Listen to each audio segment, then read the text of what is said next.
everyone, and welcome back to Don't Open That Door, the best podcast with three friends filming from three separate locations. Do you disagree, Dan? No, I don't. I'm a little partial to it. All right. And Nico, how about you? Well, I mean, I'm not going to disagree. No, that'd be kind of shitty. Wow. That was going to be a segue, but not for this movie, because we're about to watch the untamable, what's another word for, bombastic ephemeral movie. Incorporeal. All of those in one, because that is Hansel and Gretel Get Baked. Yup. So this movie came out in 2013, directed by Duane Journey, written by David Tillman. We have Michael Welsh as Hansel, Molly Quinn as Gretel, Lara Boyle as Agnes, a.k.a. The Witch, Eddie Martin as my boy Manny, and Bianca Sad as Bianca. Yeah, same name. Oh. Wild times. So. Wait, it's sad, not sod? I guess I said sad. But it could be sod, God. right? Yeah, I mean, Could shit, man. be sod. Oh, good Lord. She's Probably that sad was- that you said that. This I know, I movie was makes gonna me feel say. sod. But anyway. So this movie opens with Gretel and her boyfriend Ashton. Now they're smoking some new OG level shit, right? It's called the Black Forest High. It's actually pretty good weed, apparently. They like watch music and shit. Yeah, I said watch can't music. tell from the title of this film, this is a stoner movie. Not about pastries. I was fucking bamboozled. Oh, no. And I was about to say, and I completely admitted this, happy 420, everyone. This is a very special episode of Don't Open That Door, because would you guys call this a horror movie before we get cracking? I think so. Yeah. Yeah. Right. But we had to do something special for the occasion. So is this not a top tier 420 horror movie? Top tier? I don't know about top tier, but it is a 420 horror movie. It is definitely on a tier list. I don't know where on the tier list, but it's on a tier list. Right. Well, maybe this will bump it up. I did introduce this as Hansel and Gretel Get Baked, but the alternate title is Black Forest, Hansel and Gretel and the 420 Witch. That sounds like a fucking Wow. Fall Out Boy album. Kind of does. Or like a Panic at the Disco song. Yeah, I think Panic. Yeah, I see Panic more than Fall Out Boy. Wow. Wow. Look, I love both of these bands. I'm just saying, guys. So, carrying on from our intro here, Gretel and Ashton are smoking that new loud. However, unfortunately, they run out. So Gretel stays behind to bake some gingerbread cookies, and Ashton goes to get some more from the dealer, who is Agnes, a little nice old lady. But it turns out that she's actually not that nice. Turns out she's giving people that fire-ass weed, so she can kill them later. Yeah, unfortunate. Hard to find a good dealer these days. But Ashley goes missing because obviously he gets murked. So Gretel's looking for him. She goes and runs up on one of the film's probably best characters, Manny. Dan, if you could kind of describe Manny for the audience real quick, what's he like? Manny is sort of their local drug. I don't know that he's quite the... He's I the guess local he's drug. Dealer. He's the local drug. He's the plug, right? He got the hookup. Yeah, he's the plug. He's definitely a pothead, and he is very much into his girl, Bianca. And they are very into each other, shall we say. And yeah, he's pretty lightheaded, always stoned. Right. Well, unfortunately with Manny, he's been kind of doing his supplier dirty. So Carlos is the guy who basically gives Manny the product and Manny sells it. Manny's found a new hookup who's Agnes the Witch. So Carlos hears word that, hey, Manny, you've been selling someone else's shit? Aw, fuck no. He gives Manny a little message for Agnes. So Manny goes to Agnes, he gets killed. Then Carlos goes to Agnes and he gets killed too. So now we have a whole set of missing people. To be honest, Hansel and Gretel haven't done shit. Oh my God, they really haven't. Holy shit, I didn't think about that. And then enter the real OG, Bianca. Bianca is there putting up missing posters for Manny. Now, Dan, why don't you go ahead and explain to us, why would missing posters be more effective than just telling the cops? So first of all, when Gretel calls the cops come because her boyfriend Ashton has been missing for a while. Cops come and there's two cops, a guy and a lady, and the guy is basically like, oh no, Ashton is just some stoner kid. Like there's no use looking for him. And then the lady kind of feels the same, but she feels a little bad. So she tells Gretel, hey, maybe we'll check out this old lady's house because you guys have a lead, but there's zero evidence that this old lady is killing or, well, selling. They don't know about killing yet, but selling weed, growing weed, anything. So the lady's like, fine, maybe we'll check it out. We'll keep you in the loop. But they're really shitty cops because a little bit later in the movie, they actually find out that Ashton, the boyfriend, pops up on the missing persons list. Like, well, wait a second.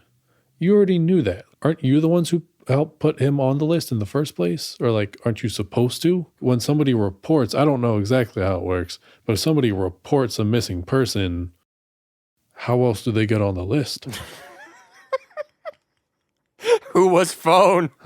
Our feet shoes. No. No, they are not. If you learn nothing else from this podcast, dear listeners. Feet are not shoes. Feet are not shoes. So anyways, Gretel had reported him as a missing person. Apparently, he didn't get filed as a missing person until some magical person filed him as a missing person. And then the cops are like, oh, hey, he's a missing person. Okay. So that's why the cops don't do anything in this movie. Right. So Bianca and Gretel team up to take things into their own hands. So they essentially break into the witch's house. And while Bianca's running interference by telling her stories, attempting to seduce her, and getting high with the witch, Gretel is rummaging around in the basement. And there she discovers, the dead bodies. And apparently the witch also has a massive, massive farm in the basement of just like the most S-grade kush you ever saw. Yeah. Like, that's what happens. And then the movie kind of, takes a step and goes more like the fairy tale where the witch ends up, Hansel finally gets off his ass and comes to the house only to get immediately captured. Yeah. The witch attempts to bake him and Gretel basically saves him. She manages to push the witch into the oven, thereby baking her and killing her, except she doesn't really kill her because at the very end, the brother and sister, Hansel and Gretel, they're asking not the cops, not a morticianer, not even a, crime scene investigator. Who do they ask for the most up-to-date case information? An electrician.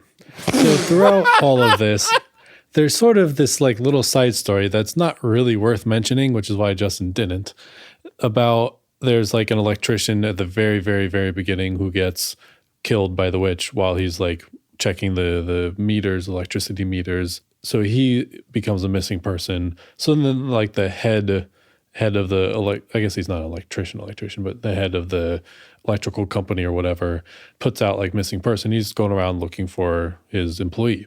So at the very end of the movie, after all this is said and done, the crime, all the cops are around there. The crime scene is it's a crime scene.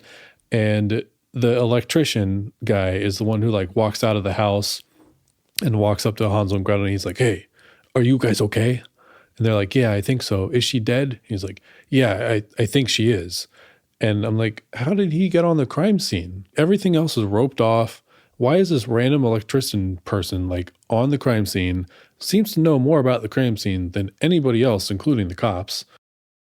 I don't really understand how he got there. Yeah, it's pretty shocking. I was going to say, he definitely got the juice. So that's kind of like a brief breakdown of the movie. I think the parts we skipped out, mostly just a lot of smoking pot and the electrician subplot. There's really not a ton to this movie, but one thing there is sounds. So yes, there are sounds. You motherfuckers thought this was a silent movie? Oh, heck. Much like sounds, Nico has something to say. What? Okay, no. Nice segue. Sound, nice. Yeah, I can't fucking follow that. Anyway, well done. I'm just gonna talk for a second about the way that the first I want to say third of this movie goes with the sound and the things you can see. So I'm trying to tie it in there for you, buddy. And to start us off, I'm gonna say Friedrich Nietzsche once said that he who has a why to live can bear almost any how. Think about that while we keep going, dear listeners. So, we've got this electrician coming in here, and the beginning of the movie, it looks like a fucking honeycomb commercial from the 90s, that honeycomb cereal where everything is just like shaky cam and weird camera angles to the max, and he goes up to the fucking joule meter. I don't know. I'm not a fucking electrician. And the meter looks like it's, just going crazy spaghetti levels of electricity. It's like, oh my God, they're using 90,000 kilowatts. Just like that.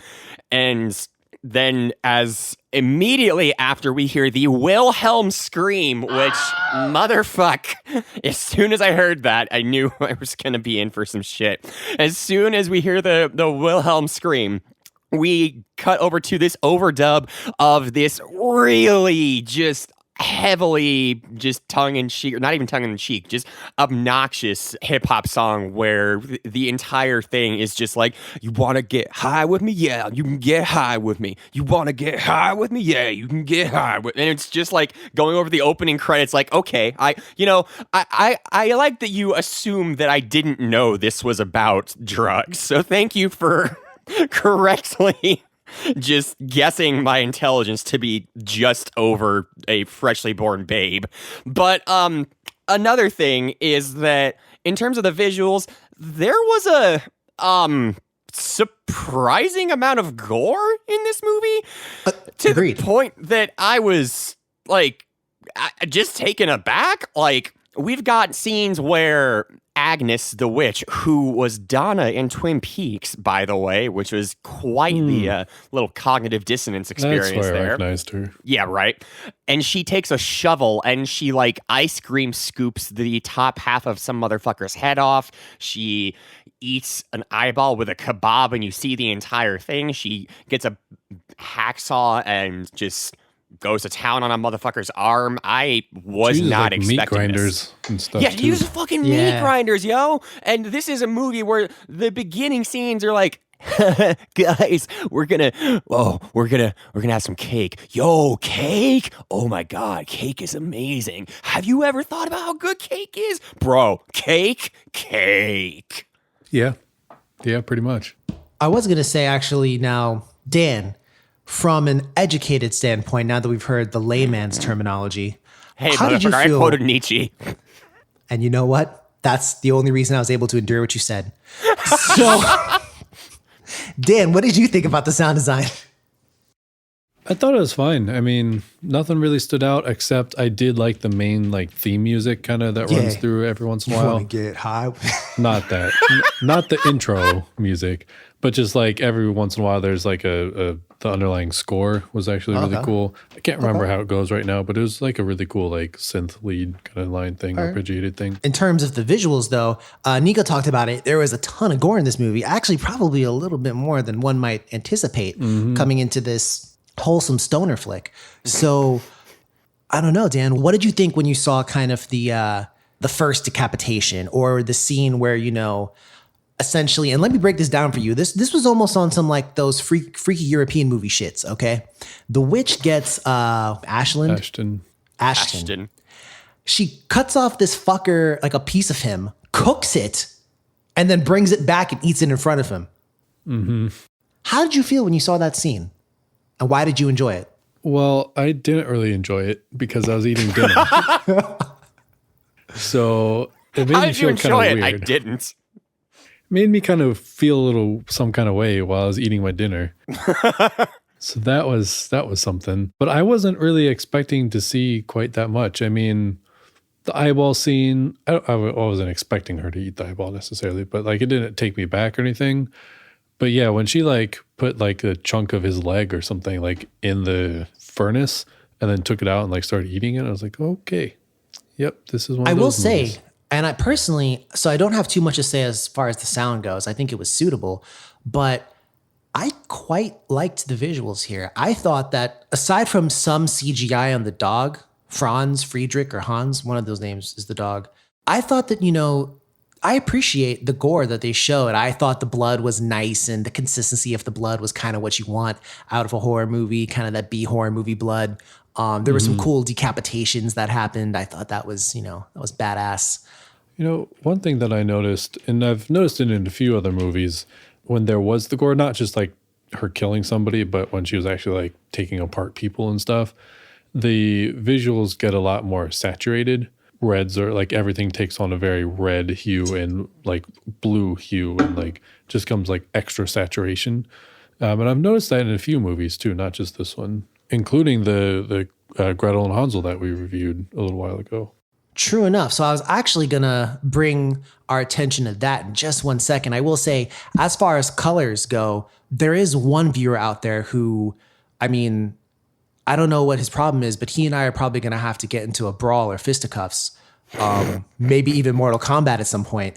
Aw, shit. No, he knows who he is. But yeah, we've had people, and not just him, but we've had multiple viewers point out to us, or listeners rather, point out to us that, yeah, colors in horror movies tend to, sometimes they kind of, they can have a pretty big impact on how the film is perceived. So I thought it's a pretty interesting thing. But bringing it now to Gretel and Hansel, not to be confused with Hansel and Gretel. If you are a fan of the podcast and you've been listening to it for a little bit, this was episode number 2. This was the one that came out quite at the start of this year, starring Sophia Lillis. That's her name? Yeah? Yes. Yep. How did this kind of compare to the original? Obviously, this is a modern interpretation, but how did this kind of compare to the original fairy tale? And then how maybe did it compare to the more serious, perhaps, 2020 version? Well, as Friedrich Nietzsche once said, in individuals, insanity is rare, but in groups, parties, nations, and epochs, it is the rule. And I think the essence of that quote really applies to this interpretation of the classic Grimm's fairy tale. Please extrapolate. I will. Thank you for prompting me, sir. I appreciate it. We've got, as Dan said, we have the absolutely useless cops, which Dan left out one key part there. They really played into the stereotype when they were in the car, just talking about like, do we really gotta go save these kids? And then the male cops is like, hey, I got priorities. And he walks out into a donut shop and his partner says, hey, get me one. And we've just got a whole slew of just silliness going on. There is, as we said earlier, Gretel and her boyfriend Ashton literally see music. They see the sheet music and the notes flying off at them. There is a point in time where instead of like breadcrumbs, there are Skittles that are used as a trail to get back safely from that dank fucking Kush maze. And just like there was a point in time where the movie was clearly self-aware, because there was a point where Bianca gets in the sort of prison there too, and Gretel goes like, oh, it's okay. I know a way to escape. We can just follow the trail I made of Skittles. And she was like, oh, what? Damn, homie, I hate those, Lamau. Can I just say as well, that little scene you're talking about there where she left, it was kind of like an analog, right? Or not analog, kind of like a parallel, maybe a paralogue to the, the original fairy tale where, Hansel, if everyone will please turn to page 3 of their books. Okay. I got it open.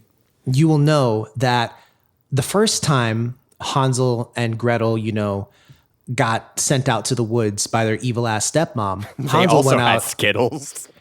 Well, they had the next best thing, shiny rocks. So they dropped shiny rocks along the way, and I think that's what the Skittles roll was meant to be.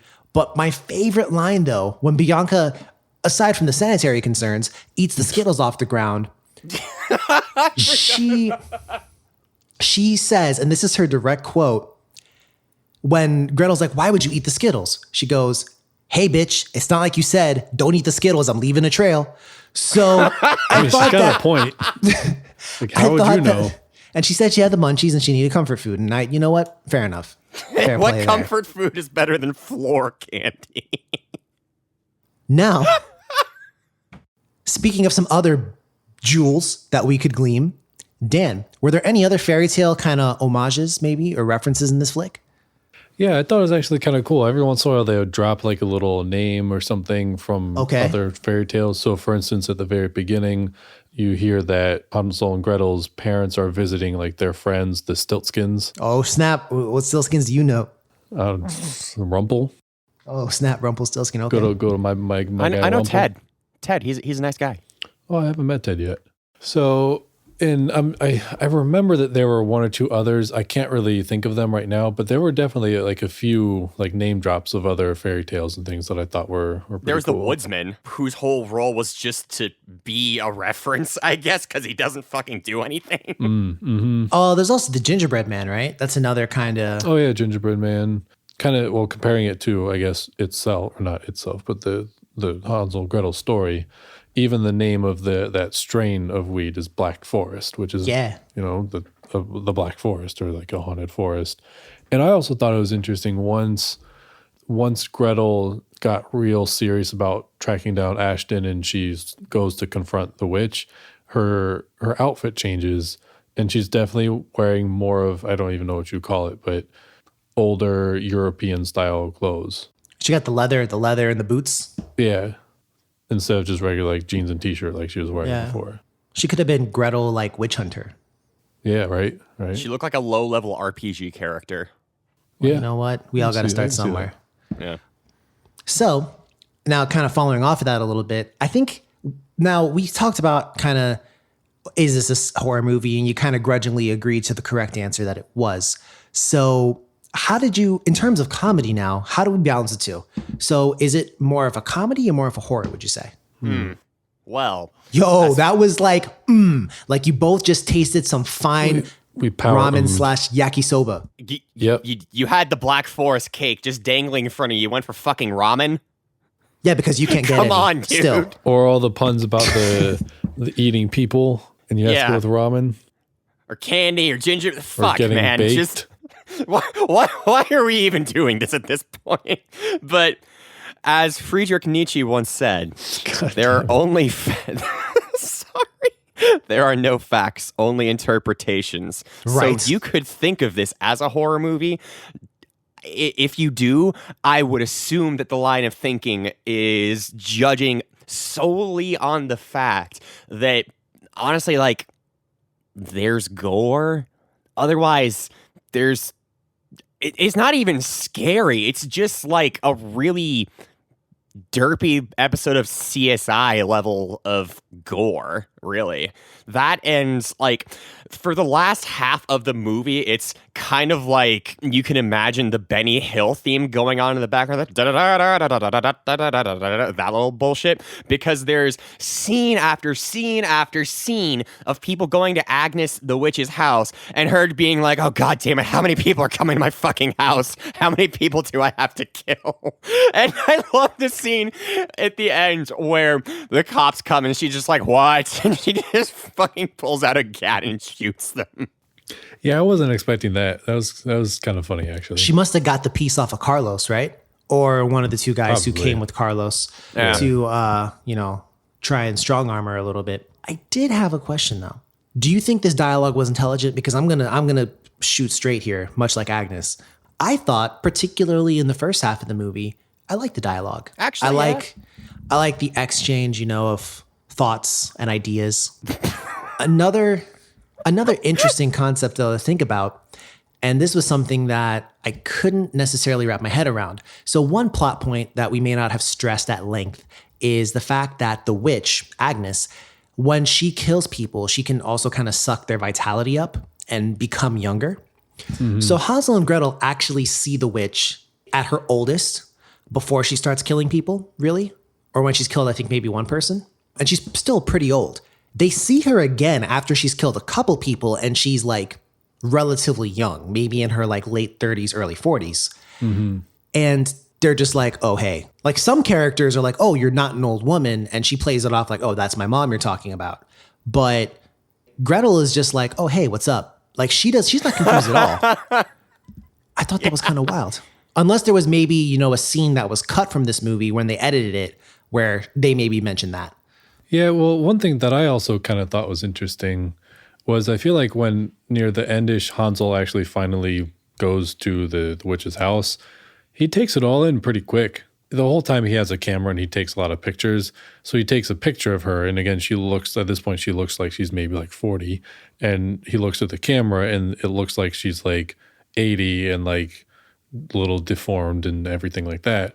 And then he kind of realizes, wait, something's going on. And then she uses magic to draw the camera to her. As soon as she did that, he understood what was going on.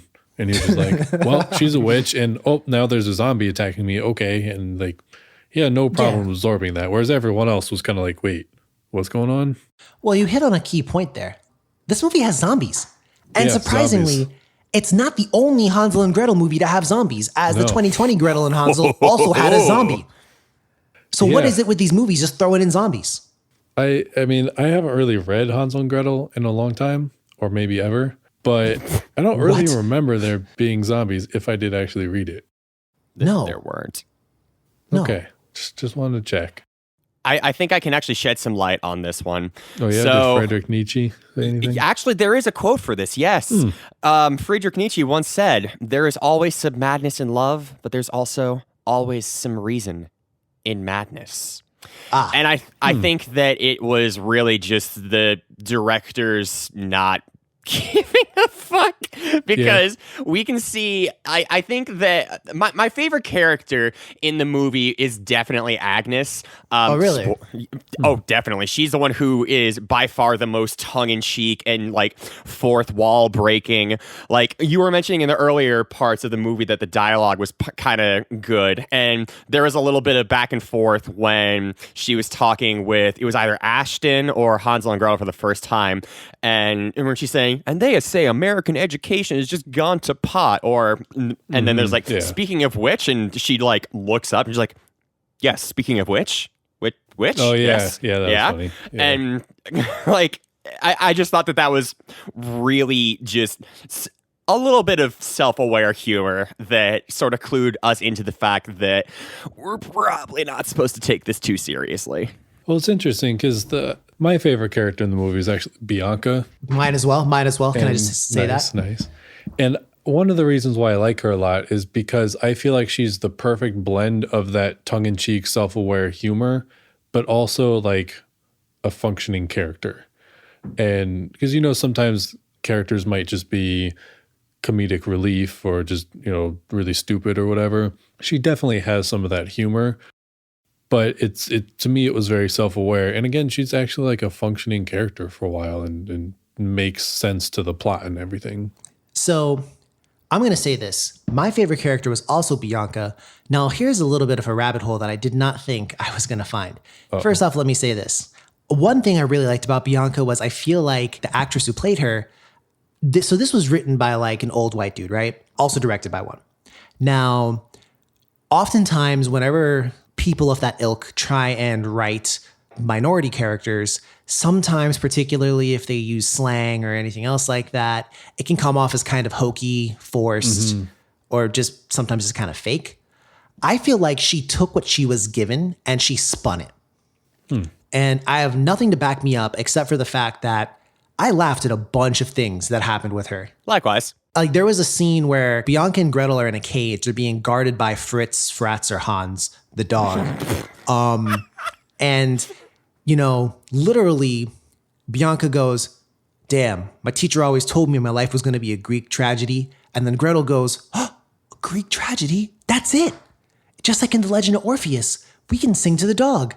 And Bianca's like, "Oh, bitch, I sing all the time." And then she's like, "All right, go ahead." Starts rapping. And then Bianca's like, "I'm gonna walk up in your house, bust 2 gats in your ass." I was like, oh shit. And then, like, I just found that to be so fucking hilarious. Like, she's so headstrong and I love her. And oh man. But also, did you notice she kind of had like a slight twinge of maybe that New Jersey, New York accent kind of thing going on? Definitely. I did hear that. So here's the thing. I personally like that accent a lot. And I actually was like, you know what that reminded me of a little bit? Just a touch. Mona Lisa Vito and My Cousin Vinny.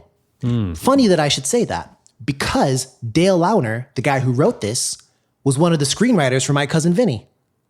That tracks. I love you, Marisa Tomei. What? Better detective work than the cops. Yeah, no shit. And I guess I got to give credit where credit's due to our man Justin here for making those connections, because Friedrich Nietzsche once said, "No price is too high to pay for the privilege of owning yourself," and you owned your role there. He did. Speaking of owning my role, time for you guys to own your opinions. So, having discussed this film, we're going to kind of do things a little bit different here. Just straight up, put your, if you got double six in your hand, play it on the domino table right now. How'd you like this movie? You think it was good? Think it was shite? How do you feel about it? Start with you, Dan, because you took a deep breath. I thought it was pretty good. I didn't love it. It wasn't like my favorite sort of tongue-in-cheek comedy horror kind of thing. But overall, I thought it was a pretty good movie. Out of 100, I would say maybe like a 70, 72, somewhere around there. Wow. Well, hold on. Hold on to your horses there, Sir Dan. Let's not get to numbers quite yet. Oh, I'm sorry. Nico. Man. I don't even really want to ask you, but how do you feel about this movie? Well, on a scale from 1 to not 1,000, even on a scale. How do you feel? What's in your heart besides nothing? What's in my Friedrich heart? Nietzsche. Well, you see, I was once in darkness, but I took 3 steps and found myself in paradise. The first step was a good thought. The second, a good word. The third, this fucking movie. I actually kind of enjoyed this movie. Yeah. I'm not going to front. All right. I was going to say, I enjoyed this movie quite a bit. Now, let's go ahead and say this right now. This movie had a budget of $4.5 million. Does it look Now like that a we've 4. said that. No. Does it look like a $4.5 million movie? I mean, what's the exchange rate here of like dollars to frames? Like, it looks fine. It looks serviceable. I didn't really have any issue with the visuals. The only thing that was jarring about it was the time when we had fucking Pooch with his eyes and just like the viscera on the screen from when the witch was getting the melon baller out on this guy's face. Oh, you're talking about Froke, the dog. Froke, yes. Frankenfurter. Frank Sinatra, Now, yeah. as seems to be the trend with some of the films we review, this doesn't have a number on Rotten Tomatoes. It doesn't have any kind of reviews or anything like that. So I had to go to the ever lovable IMDb. I thought Nico was the ever lovable. No, he's the Yeah. ephemeral. I am the ephemeral. And besides, that's my not even fault. correct because, Dan, you are DB. Oh, Ho, ho. that was good. That was a good one. Now, Thank you. IMDb. Hansel and Gretel Get Baked has a 4.3 out of 10 on IMDb. Out of 10. Ooh. That's harsh? almost fucking perfect. Yeah. It's 1/10 of a point away from being exactly where I want it to be. 4.4? Other way there, pal. Oh, 4.2? Oh. I see. So I see the gears turning just a little too late there. I got while numerology is certainly a great film to study, I would actually bump this up a little bit. I think this is a perfectly enjoyable film. You know, not everything has to be highbrow. And I know sometimes I come with a lot of hate, but I do think, I think if a movie doesn't take itself too seriously and I need it to be entertained, and maybe I'm just going stir crazy in this house, but I actually kind of like the film. I really did enjoy it. I would give it like a 7 to a 7.5 out of 10. Dan? Yeah, same. Like I said, like 70, 72 out of 100. Again, it wasn't really my favorite like comedy horror, but it was just a solid movie. Like I can't really say many bad things about it. It was just good. It was good. Agreed. And I do think, I agree with you. It's definitely not like Dale and Tucker versus Evil, but it was cool. It's So Nico, surprisingly cogent, yeah. would you really give it a 4.2 or would you actually give it something higher? Oh no, I just needed to get that check mark off my list and make a 420 joke. I would genuinely give it probably like a 7 or maybe a little higher than a 7 out of 10. The only thing that I was thinking as I was watching it was naturally I feel like given that this is a stoner movie, if you are the type of person who has that kind of I don't know, you dabble in the Indulgence? herbal arts, as you will. Yeah. I think you would probably get a lot out of seeing this movie in a particular setting. But being a sober child of God, I actually did quite enjoy it. Given that we've all set our opinions here relatively high, go ahead and if you could recall your favorite scene from the film if we haven't already, said so. it's got to be the fucking Skittles, man. Just like you go into this place and there is this, you might call it a black forest of weed where it just goes further than the eye can fucking see, and there's this little trail that leads you to the protagonist, and it's like, oh yes, quest complete, objective accomplished. Oh fuck, you ruined everything by eating the trail back. True enough. Dan, what was your favorite scene in the movie? I think my favorite scene was actually the Skittles as well. Oh, And okay. I'm not sure why I found it quite so funny, because it really wasn't quite as funny as this. But when she eats the Skittles off the ground, the sanitary Skittles, she looks up at the camera and says, "Taste the rainbow." And I don't know why she says that, but I was dying. And, I'd be willing to bet Skittles gave them one of the $4.5 million they used to make the food. It probably had to. That fucking bricks. So my favorite scene is actually probably right before that. So Bianca and Gretel need to break into the witch's house to search for their friends, but they can't do it. So they send Bianca up front to go, seduce the witch or talk to her, and Gretel goes around back. Now, while Bianca is trying to distract the witch, she's like talking about, old people and older guys. And she goes, I dated this like 42-year-old dude. And at first I was like, oh, bro, you're old as shit. And then she was like, but then again, he bought me fly clothes and took me to, let me see Fancy here. places like the Cheesecake Factory. Fancy places like the Cheesecake Factory. And then she like, and this is my favorite thing, because she kind of casts like her own spell of confusion on the witch. Because then she goes, but if you can't get it up, I'm not down with that, because if you're not getting dick, you're not getting anything. And then I was sitting there like, whoa. Like, is this the beginning of a fucking porno now? But then it leads into, so then Gretel from in the basement drops like a metal pipe or something, and the witch hears. And so to further distract her, Bianca undoes her shirt. So like, you can see her brassiere. Furthering my suspicions. And I was like, wait, what? And the witch is just baked out of her mind. And the witch is like, oh, I really like you. And starts sucking on her finger. And I'm just here like, whoa, where did this movie go to get to this spot? How did we get here? And maybe that was the point. Yeah, I'm kind of surprised Bianca lived as long as she did. I mean, she ended up Honestly, dying, but I thought she was going to die a lot sooner. So the witch did take out Bianca with like a Mortal Kombat fatality. Yep, that was She straight out. punched her Mortal in the back and ripped out her fucking heart. I got nothing else to say about that. As my boy Nico says, Oh no. Kombat. Friedrich Nietzsche. no. Oh. In every darkness, there is light. But in every light, there is often a moth. And I don't like insects. Well, fucking So done, sir. within the Bars. light of this movie, there's got to be a moth. Is there anything you didn't like? Boom. I see what you did there. Appreciate me. Good. You're killing it on these segues tonight. I don't know what it is, man. Just one Your segues fucking are just train so wreck good. after another. I love Just it. so. No, the Good. trains were a couple episodes ago. Shut the fuck up. We have a train. For those of you- we have an episode, not a train. No, An we're episode. not doing it. DOTD does Please not endorse sponsor us, any Amtrak. trains. And if you do happen to board a train or run one, please be responsible. That being said, continue with your thoughts, sir. I don't even fucking remember what I was gonna say. That's damn right. Dan, what didn't you like? Well, I didn't really like nothing. Oh, shit. There is probably nothing that I actually disliked about the movie. Again, that doesn't mean it was a phenomenal everything. It just, there wasn't much negative about it to me.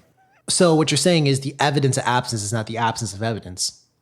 Isn't it the other way around? The absence of evidence is not the evidence of absence. Nico, what didn't you like about the movie?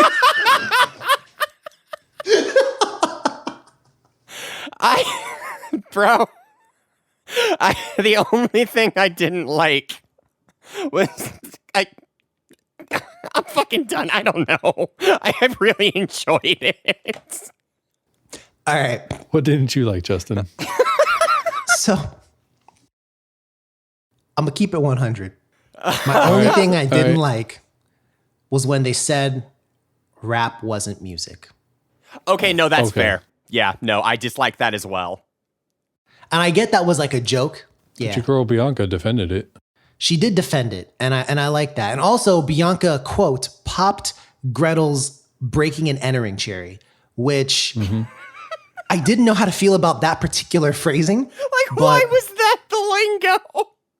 You know, I just like the way they run up on the house and she's like, "You've done this before, right?" And I was like, "You appear to live in a pretty nice area." And actually, this takes place in what? It doesn't take place in Pasadena because they drive to Pasadena, so you don't actually know where they're from. No way they're from LA. No way they would go all the way to fucking Pasadena from LA to get some weed. Dude, I don't know. Like, where there's a will, there's a way. I don't fucking know. I was going to say where there's a will, there's some weed. But now, lastly, and as we kind of rope ourselves in here, what would you do if you happen to be part of this eclectic cast of stars? Black Forest weed. I kid. No. I wouldn't go in her fucking house. Every time she's like ending her little spiel is like, by the way, do you want some tea? Yeah, like what the fuck? Tea ain't that good. I'll go get a Sprite or something. Hey, whoa. Yo, tea is fucking class. No, like, okay, peach tea is one of my favorite drinks, but wait, what it is not that peach tea. Also, peach tea. Shout out to Eugene. Peace tea. Peace tea? Peace tea and peach tea. Peach flavor peace tea. Oh, say that 5 times fast. That 5 times fast. No, but I would not be enticed by any of that. That is not such a it is not such a mythical treat so as to make me want to enter a stranger's home unprovoked. Now, if she was like, "Oh, hey, do you want to play with my rare breed of dogs or something, or do you want to like?" I thought you were gonna say her rare peach, but no, no, that's what Bianca did. Yeah, no, that's what Bianca did. Or if she was like, "Hey, do you want to check out my Stratocaster that was owned by Jimi Hendrix?" I'd be like, "Fuck yeah!" But just like a humble, pot of tea, like I'm not really that enticed, lady. But she's just a nice little old lady. Yeah, she successfully roofied 6 people in this movie. Yeah. I was pretty stunned. I was pretty stunned about that. But Dan, all right, Nico said he pretty much wouldn't enter the house, which is kind of like, a cheat answer, if you will. So I'm counting on you to be an honorable man. What would you do in this film? I would run away, honestly. Like if I was Gretel and when she's like digging around, snooping in that breaking and entering section of the movie, and there's one point where she opens up a bucket and she sees disembodied remains of, was it Ashton? Yeah. It was Manny. I think it was Manny. Manny? Okay. I don't know. One of them. And he's actually still like moving, even though he's like disembodied in a bucket. I would have just dipped. Like, nope, Ashton, I'm sorry, but you're not worth all this. Like, I'm out. Absolutely. And yeah. So what I would do, this witch isn't actually all that tough. Like there was a scene where literally Bianca chokes her out. She puts her in the camel clutch. What was the Iron Sheik's? No, the Iron Sheik's finishing move. I don't know.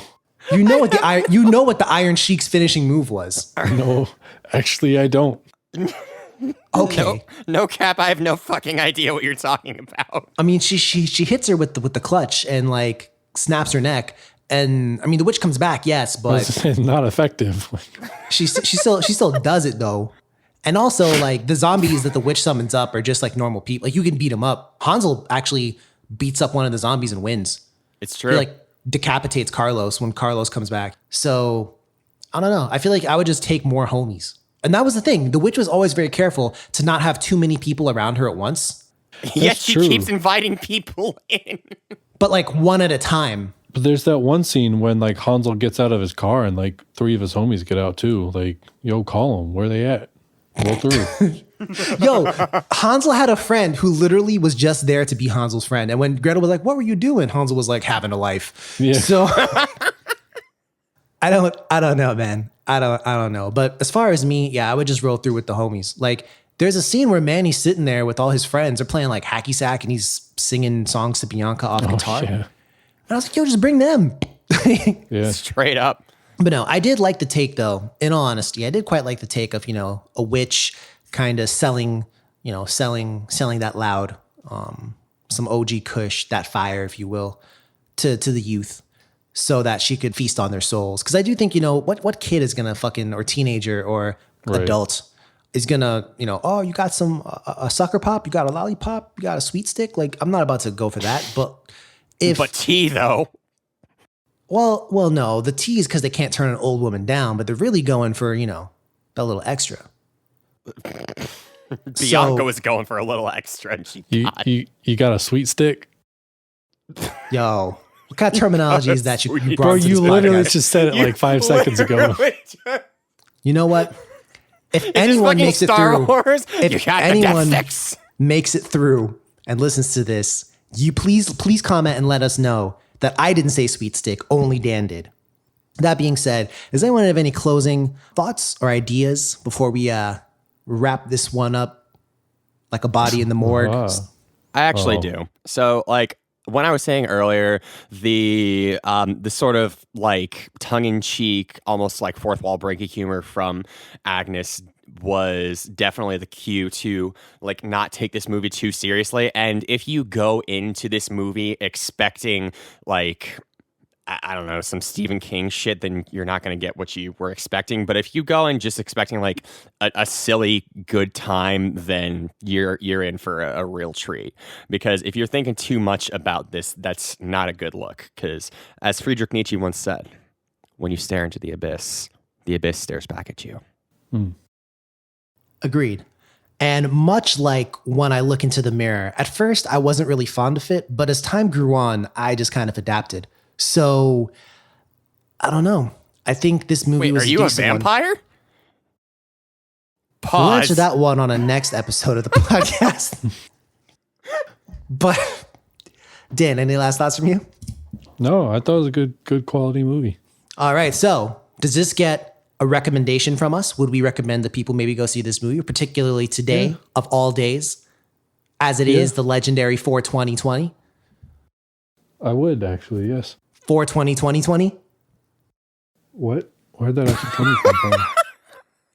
I just want everyone to know it is that all 2020. three of us are stone cold fucking sober right now. It's 4/20/20/20 You're right. I forgot about the 2020 part.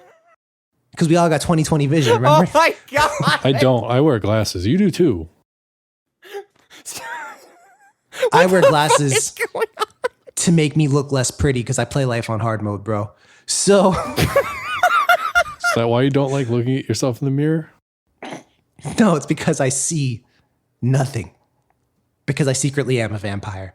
Oh, So- well, now they don't have to watch the next listen to the next episode of the podcast. But I'll tell them how I became one later. Oh. So, that being said, oh wait, sorry. So we agreed we'd recommend it to people. Absolutely, yeah. Definitely. But does this get the golden seal of approval? No. It gets the green seal of approval. So I guess Nico's seal rotted away, but no, it does not get the golden seal of approval. And yeah, so that's it from us here. I don't open that door. Please be safe as always. If you plan on enjoying something, please enjoy responsibly. And as always, don't open that door. Bye.